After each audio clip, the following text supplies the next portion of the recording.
Hello again, and welcome back. Not quite sure how to characterize this video. I think I'll call it a misadventure in book harvesting. Obviously, most of the time, what I'm doing is I'm buying used books or collecting used books. Well, a lot of times I'm getting stuff for free um, that are used most of the time way below what you'd expect to pay retail. Fraction of that, oftentimes. And compare that to what I call book harvesting. And book harvesting is where you buy from new books from traditional vendors, like chain bookstores, like um, Barnes and Noble, or in this case, unfortunately, Books a Million. Or you're buying from new books from retail vendors like Amazon. It's probably the one that really springs to mind, or other outlets like Walmart and Sam's Club sell quite a few new books. Um, that's what I call harvesting, buying from an outlet like that. And just to let you know, I very rarely do this. But for Christmas, I wanted to get a new book. I wanted to get it immediately and was shopping at my local mall anyway. And I am ashamed to say that I went into a Books a Million and bought a new book. And when just one book, in fact, no, I didn't buy anything else. I just bought one book. The book had a retail price, I think, of 11.99. Um, so I did the math in my head, and I expected to pay $12 and whatever change when the tax was added for this new book. A little bit stunned when it was over $14, almost 15. And I immediately grabbed the book, held it up, pointed it at both the store sticker and the retail price printed on the physical book, indicating this is an 11.99 book. And I was told, well, what happens is the publisher will update the price electronically while it's on the shelf, and that's what we charge. The ISBN number doesn't change, just the price.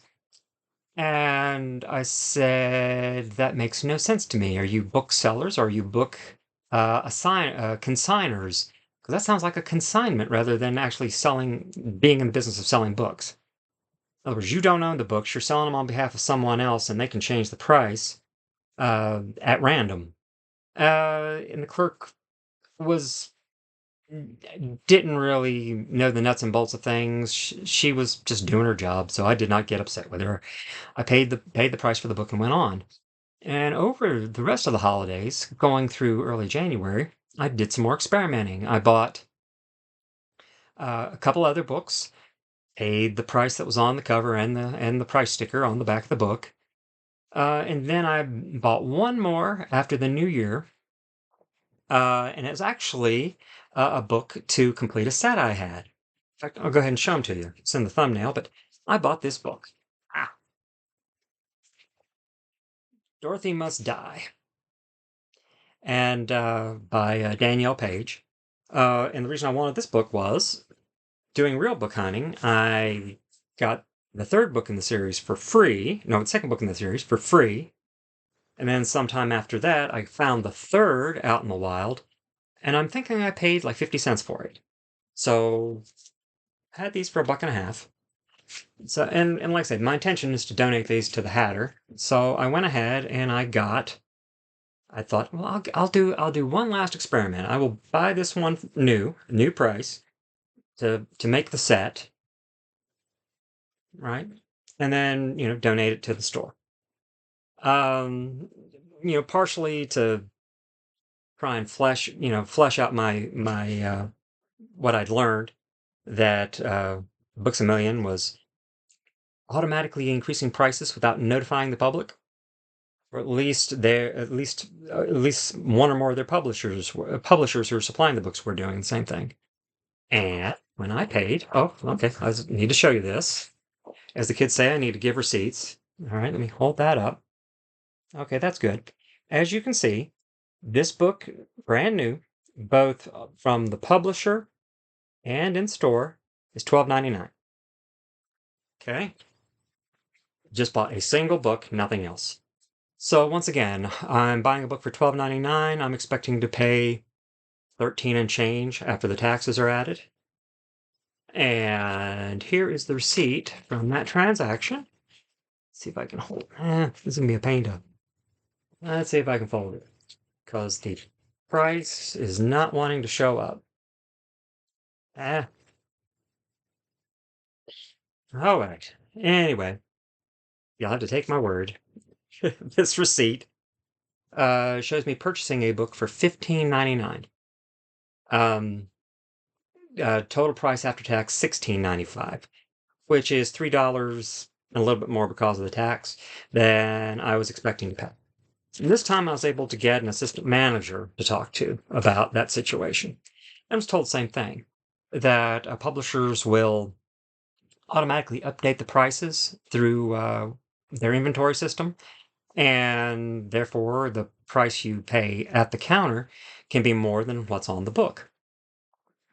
Um, and like I say, we had a friendly chat, but I expressed my displeasure with that whole concept.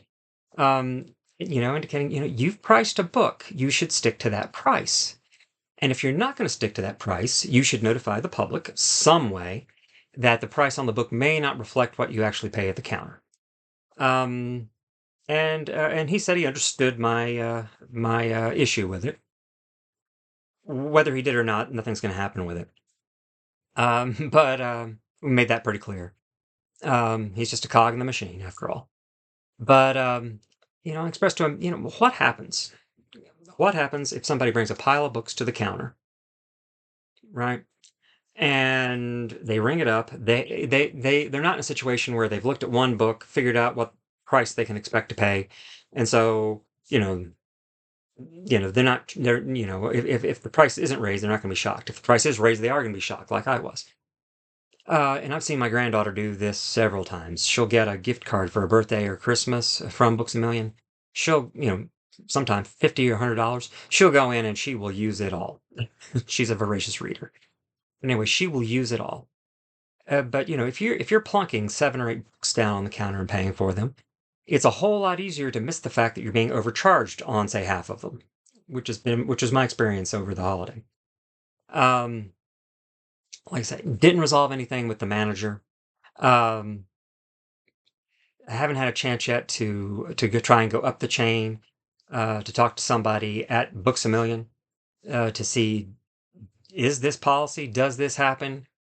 Am I facing a problem at my local Books A Million? Is it just confined to them? And it's not every publisher. It's because, like I said, I bought a couple books where the price was the same. So once again, is it my local Books A Million where the problem lies? Is it a company-wide problem with Books A Million? Or is it maybe even an industry-wide problem? Are you going to run into the same thing at Barnes and Noble or another large retail chain? I doubt very seriously you're going to run into that like at a Walmart or I believe Target sells books, or Sam's Club, or one of the box stores, big commodity box stores.